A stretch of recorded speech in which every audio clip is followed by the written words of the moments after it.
ఓకేనండి. సురేంద్ర నాయుడు గారు రెస్పాండ్ అవ్వండి.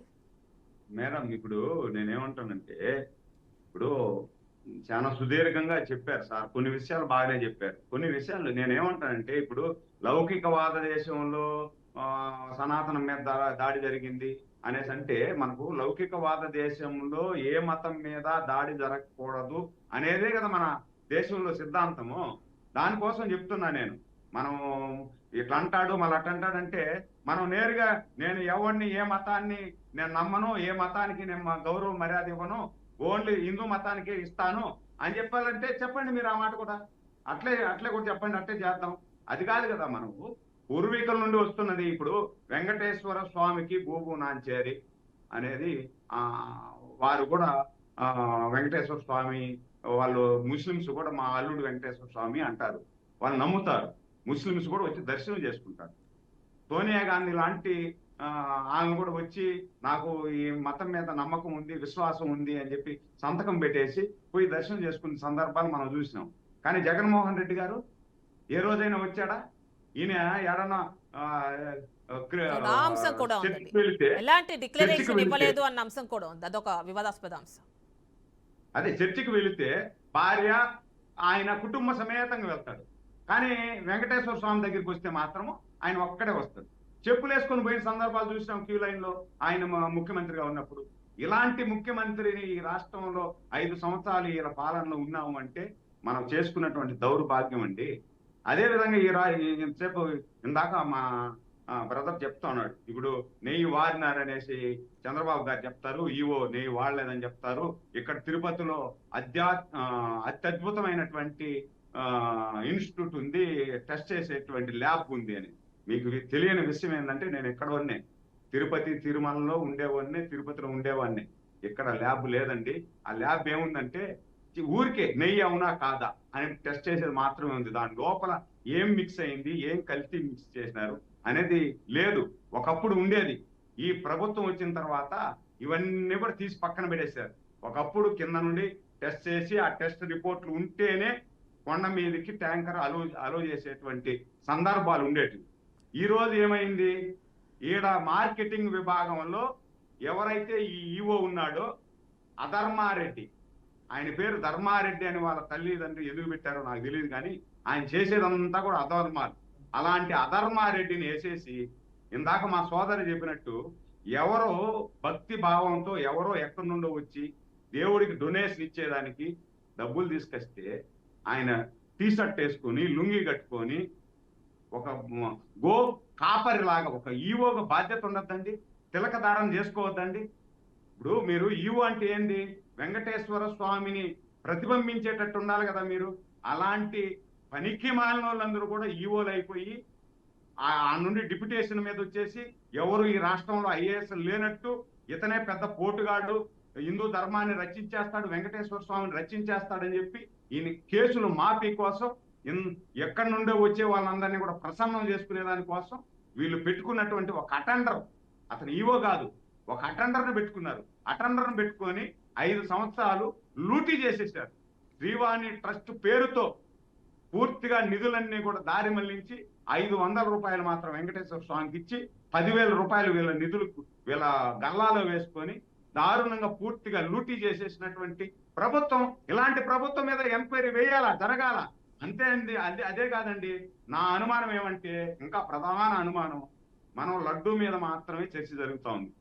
లడ్డూ మీద చర్చ జరిగిన సందర్భంలోనే మనం ఇంకొక ప్రధానమైనటువంటి వాటి మీద చర్చ జరగాల్సినటువంటి అవసరం ఉంది. వెంకటేశ్వర స్వామికి ఏదైతే రాజుల కాలం నుండి సమర్పించినటువంటి నగలు ఉన్నాయా లేవా? ఈ నగలు సేమ్ అదే విధంగా గిల్ట్ నగలేసేసి కంక్లూడ్ చేద్దాం, ఇంకా బ్రీఫ్ చేయండి. కంక్లూడ్ చేస్తున్నాం. ఆ నగలను కూడా గిల్ట్ నగలేసేసి ఈ నగలన్నీ దోసుకొని పోయారా అనే అనుమానం కూడా నాకు వెంకటేశ్వర స్వామి భక్తుడుగా, తిరుపతి వాసిగా నాకుంది. ఎంతో వ్యయ ప్రయాసలు కోర్చి లక్షలాది మంది భక్తులు తిరుపతికి వస్తూ ఉంటారు. వాళ్ళకందరికి కూడా ఆతిథ్యం ఇచ్చేటువంటి తిరుపతిలో మేము ఎన్నో వ్యయ ప్రయాసలు కోసి ఆ హిందూ మతాన్ని, వెంకటేశ్వర స్వామి ప్రాశస్త్యాన్ని కాపాడుకోవాలి అనే ఆలోచనతో మేమున్నాం. ఇప్పుడు ప్రపంచ దేశాలకు ఇక్కడ నుండి ఎంతమంది అండి ఇప్పుడు ఆంధ్రప్రదేశ్ లో ఎక్కడెక్కడ ఇక్కడ వచ్చినటువంటి డబ్బులను వెచ్చిస్తున్నారు, ఖర్చు పెడుతున్నారు. అదే ఒక మసీదులో ఓకేనండి. వచ్చిన డబ్బు ఏడన్నా ఒకసారి ఖర్చు పెడుతున్నారా? కృష్ణవేణి గారితోనూ లేదా ఆ ఒక తర్వాత చర్చిలో విజయ్ గారితో కూడా ఖర్చు మాట్లాడాలి. పెడుతున్నారా? ఒక మసీదు మీద ఒక రాయి వేస్తే అందరూ ఇదే విధంగా మాట్లాడతారా? చర్చి మీద ఒక రాయి వేస్తే ఇదే విధంగా మాట్లాడతారా? అంటే మన సనాతన ధర్మాన్ని గురించి మనం మాట్లాడితే బీజేపీ అంటారు, లేకపోతే ఆర్ఎస్ఎస్ అంటారు, లేకపోతే వీళ్ళే హిందువులు అని అంటారు. ఈ విధంగా మనం మాట్లాడుకోబట్టే ఈరోజు హిందువులుగా మనం చీప్ అయిపోయాం. హిందువులుగా మనం మైనారిటీలు అయిపోయే ప్రమాదం ఉంది. ఓకేనండి రాను రాను విజయ్ గారు, మనం ఇదే విధంగా కృష్ణవేణి గారితో మాట్లాడితే మాట్లాడతాం. హిందువులుగా మైనారిటీ అయిపోయే ఓకేనండి. ప్రమాదం ఉంది. ఓకేనండి కృష్ణవేణి గారు, చెప్పండి. ఫైనల్ గా ఏం చెప్తారు? కన్క్లూడ్ చేద్దాం. బ్రీఫ్ చేయండి. చెప్తున్నామండి, మా ధర్మారెడ్డి గారు అంటే అధర్మారెడ్డి గారు వాళ్ళ అబ్బాయి చనిపోయినప్పుడు కూడా 11 రోజులు ఇంట్లోంచి అంటే మైలు పడతారంటారు. అంటే దురదృష్టవశాత్తు ఎవరికి అలా జరగకూడదు. కానీ ఆ టైంలో కూడా ఆయన ఈ సనాతన ధర్మంలో మనం పాటించేటువంటి నియమాలను కూడా ఉల్లంఘించడం జరిగింది. నా విషయాన్ని కూడా ప్రస్తావించారు పవన్ కళ్యాణ్. అది పవన్ కళ్యాణ్ గారు, ఇప్పుడు మా అధినేత పవన్ కళ్యాణ్ గారు ప్రస్తావించడం వల్ల ఇప్పుడు అందరూ మాట్లాడుకుంటారండి. కానీ ప్రజలు కూడా మాట్లాడుకున్నారు ఆ రోజు. ఏంటి వాళ్ళ అబ్బాయి కదా చనిపోయారు, ఏంటి ఇలా వచ్చారని ప్రజలు చర్చించుకున్న మాటే మా అధినేత పవన్ కళ్యాణ్ గారు నేను ప్రస్తావించడం జరిగింది. కానీ ఇక్కడ 10 seconds లో బ్రీఫ్ చేస్తారా? టైం లేదు. హయాం విజయ్ గారితో కూడా మాట్లాడతాం. ఓకే, ఇదే అధర్మారెడ్డి గారి హయాంలో సీనియర్ సిటిజన్స్ కి, అలాగే దివ్యాంగులకు కావచ్చు, పిల్లలకు కావచ్చు, ఎవరికైనా ఎవరికి కేటాయించినటువంటి సదుపాయాలు కానీ ఎవరికి కల్పించలేనటువంటి సదుపాయాలన్నీ కూడా అప్పటి మాజీ మంత్రి రోజా గారికి ఈయన ఎందుకు కల్పించారన్నది కూడా ప్రజలకు సమాధానం చెప్పాలండి. అంటే మాట్లాంటి వాళ్ళందరికీ కూడా ఒక దీని మీద తెలుసుకోవాలన్న ఉత్కంఠ కూడా ఉంది. ఎందుకంటే మొత్తం సకల సదుపాయాలతో, రాజమర్యాదలతో, అత్యధికమైనటువంటి ధర కలిగినటువంటి టూరిజానికి సంబంధించినటువంటి టికెట్స్ కూడా రోజా గారికి ప్రతి వారం ఎందుకు వెళ్ళేవి, ఎందుకు అంత ఎక్కువగా ఆవిడకి ఇవ్వడం జరిగేది, దాటి మీద కూడా విచారణ జరగాలి. అలాగే రోజా చేసినటువంటి అక్రమాలన్నీ కూడా టీటీడీ దేవస్థానంలో రోజా చేసినటువంటి ప్రతి అక్రమం మీద, తను చేసినటువంటి చాలా ఇల్లీగల్ పనుల మీద కూడా విచారణ జరగాలి. ఎందుకంటే రోజా మాట్లాడుతూ ఉంది, తిరుపతి అమ్మాయిగా నేను మాట్లాడుతున్నాను అనేసి. ఇదే తిరుపతి అమ్మాయిగా నువ్వు అక్కడ ఉన్నటువంటి కానీ మహిళలకు కానీ సామాన్య భక్తులకు కానీ నువ్వేమైనా 10 టికెట్లు కేటాయించి ఎప్పుడైనా దర్శనానికి తీసుకెళ్లావా? ఎప్పుడు తీసుకెళ్ళా. తిరుపతి అమ్మాయిగానే కాదు, ఈ రోజు గోదావరి అమ్మాయిలుగా కూడా నేను అడిగే క్వశ్చన్ ఇదే. తిరుపతిలో అమ్మాయి అయినంత మాత్రాన నీకు మాత్రమే తిరుపతి దేవస్థానం మీద సర్వ హక్కులు ఉండవు.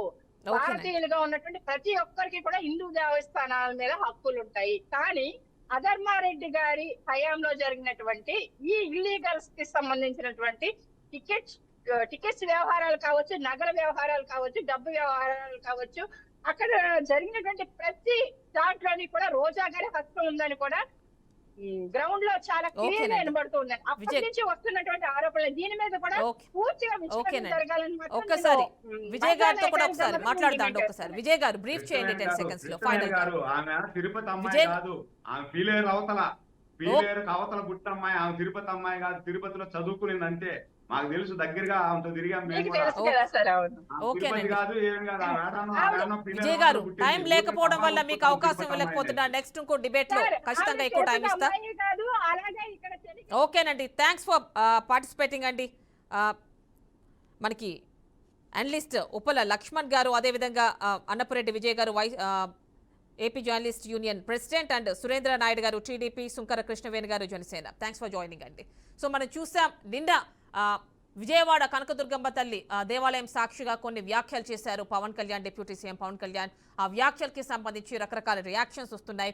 అయితే ఇప్పుడు మనం మాట్లాడిన జనసేన నుంచి కృష్ణవేణి గారు మాట్లాడారు. ఆవిడ మాట్లాడేది ఏంటంటే సిట్ విచారణలో కేవలం లడ్డూ కల్తీకి సంబంధించి మాత్రమే కాదు, ఎవరైతే తిరుపతి తిరుమల దేవస్థానంపై అవినీతికి పాల్పడ్డారో, లైక్ రోజా లాంటి వాళ్ళు, టికెట్ల విషయంలో కావచ్చు, వెంకటేశ్వర స్వామి నగల విషయంలో కావచ్చు, డబ్బు విషయంలో కావచ్చు, వీటన్నిటిపైన కూడా ఖచ్చితంగా సమగ్ర విచారణ జరగాల్సిందే అంటున్నారు.